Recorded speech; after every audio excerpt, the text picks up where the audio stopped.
અમદાવાદ શહેર પોલીસ દ્વારા Nirbhaya safe city project અંતર્ગત દ્વારા અવેરનેસ કાર્યક્રમનું આયોજન કરવામાં આવ્યું હતું।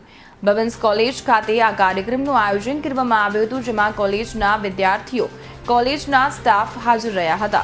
કાર્યક્રમમાં સ્ત્રીઓની સુરક્ષા વિશે વિદ્યાર્થીનીઓને માહિતગાર કરવામાં આવ્યા હતા। સાથે રાજ્યમાં ઓનલાઈન ફ્રોડના કિસ્સાઓ વધી રહ્યા છે, જેને લઈને કાર્યક્રમમાં ઉપસ્થિત અધિકારીઓ દ્વારા માહિતી આપવામાં આવી હતી। શાહપુર પોલીસ સ્ટેશનની સી ટીમના અધિકારીઓ દ્વારા આ કાર્યક્રમનું આયોજન કરવામાં આવ્યું હતું। गुजरात पुलिस और अमदावाद पुलिस घना तरीके एवं काम करती हो, जेथी महिला लईने एक आकर्षित करे ने महिलाने पुलिस पर भरोसो बेसे एना लईने घना बधा कार्यक्रम नृत्य अंतर्गत प्रोजेक्ट छे, जे एनी अंदर सी टीम द्वारा अलग अलग कामगीरी आपवामां आवी छे अने एनी ज रीते अलग अलग स्कूल कॉलेज या आंगणवाड़ी शुरुआत कर रही आ निर्भया प्रोजेक्ट अने जे सी टीम द्वारा अलग अलग तरीकेनी कामगीरी करवामां आवे छे। आज शाहपुर पोलीस स्टेशन द्वारा अमदावादना बवंस कॉलेजनी अंदर आ महिलाओं साथे अने बाळकीओ साथे आ संपर्क करवामां आव्यो के गुड टच बेड टच अने घणी तरीकेनी जे महिलाओने जे छेड़तीना कार्यक्रम बने छे, केवी रीतनो पोलीसनो संपर्क करवो, शुं करवुं, ए तमाम माहिती साथे अहींया आ कार्यक्रम आपवामां आव्यो। आपणी साथे शाहपुर पोलीस स्टेशनना हेड कोन्स्टेबल राठौड़ बेन छे अमारी साथे, एमनी साथे वातचीत करशुं। राठौड़ बेन, तमने सारी बात छे, कार्यक्रम करशो, पण जनताना पण खरा एवा सवाल होय छे के घणी वखत पोलीस मोडी पड़ती होय का समय वीती जतो होय छे, अमे शिकार थई जता होय छे। हवे तमारो जे प्रोजेक्ट छे ए तमे आज खासो समजाव्यो, કેટલા આ પ્રોગ્રામ લઈને કેટલા લોકોનો એનો આભાર પણ તમને થાય છે? આ પ્રોગ્રામ કરવાનું કારણ એટલું જ છે કે મહિલાઓ સુરક્ષિત રહી શકે એના માટે આજે ગુજરાત સરકાર અને અમદાવાદ પોલીસ ઘણી સક્રિય થયેલી છે। એના માટે સ્પેશિયલ મહિલાઓની સુરક્ષા માટે એક કંટ્રોલ રૂમ પણ બનાવવામાં આવેલો છે। નિર્ભયા સેફ પ્રોજેક્ટ સિટી અંતર્ગત અત્યારે ઘણી એવી સારી કામગીરી અમદાવાદ સિટી પોલીસ કરી રહી છે। એના અંતર્ગત આજે અમે અહીંયા સેમિનાર રાખેલું હતું કે મહિલા પોતાની સુરક્ષા કેવી રીતે કરી શકે।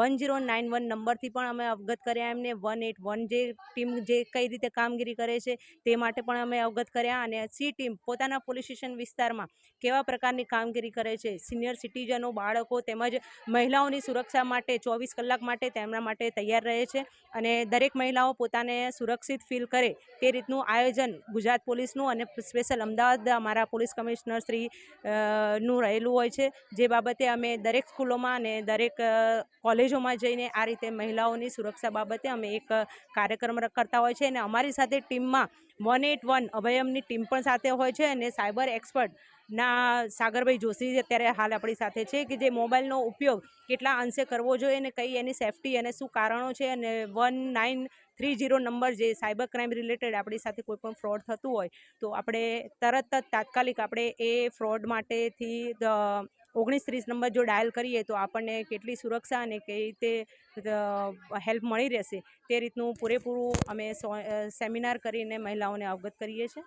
સી ટીમ એક એવી ટીમ છે જે તમારે ઘરેથી લઈને અને પરિવાર સાથે ભળી જતી એવી ગુજરાત સરકારની અને દરેક અમદાવાદ પોલીસ કમિશનર દ્વારા ટીમ બનાવેલી છે। દરેક મેં તમને કીધું એમ કે દરેક પોલીસ સ્ટેશનને આ ટીમ આપેલી છે, જેથી કરીને ગુજરાતની અંદર ગરબો રમતી હતી તો ગરબા રમતી એવી દીકરીઓને સાથે રમવાની, શાકભાજી ત્યાં જઈને ત્યાંને પણ મહિલા સાથે વાર્તાલાપ કરવાનો, બસની અંદર ટ્રાવેલ કરતી વખતે પણ વાર્તાલાપ કરવાનો, જેથી કરીને જે એક આમ નાગરિકને પણ ફીલ नहीं થાય કે પોલીસ છે, કેમ કે લોકો પોલીસથી પણ ડરતા હોય છે કે મારા ઘરે પોલીસ આવે। તો આ એક સિવિલ ડ્રેસમાં કામ કરતી એક પોલીસની નાનો ભાગ છે, ટુકડી છે, જેથી કરીને તમારા સુધી સંપર્ક કરીને તમારે ક્યાંક મુસીબતમાં ન મૂકવા એની ખાસ તકેદારી રાખતી હોય છે। આપણી સાથે હવે આની સાથે કાર્યક્રમ સાથે એક્સપર્ટને પણ બોલાવવા આવે છે, સાયબર ક્રાઇમ, કેમ કે અત્યારે દુનિયામાં વધી ગયા છે, ન્યૂઝ કોલ જેવા આવે છે।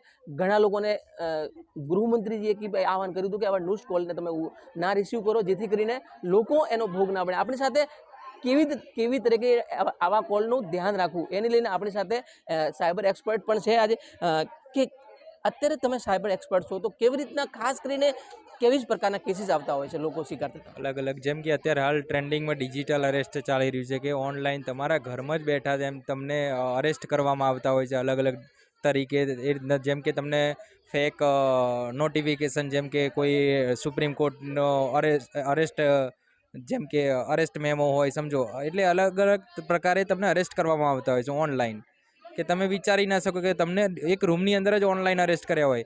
અને એનેથી બચવા માટે તમારે પહેલાં તો જાગૃત રહેવું પડશે કે તમે કોઈ બાજુવાળાને જાણ કરો કે પોલીસને જાણ કરો કે આ એપ્લિકેશન થ્રુ મને આ રીતના ફેક કોલ આવ્યો કે પછી કોઈ વિદેશી નંબરથી કોલ આવ્યો તો એને શું કરવું તો કેવી રીતના બચવું, તો 1930 ડાયલ કરો. તમારા પૈસા કપાઈ ગયા હોય તો 1930 ડાયલ કરો.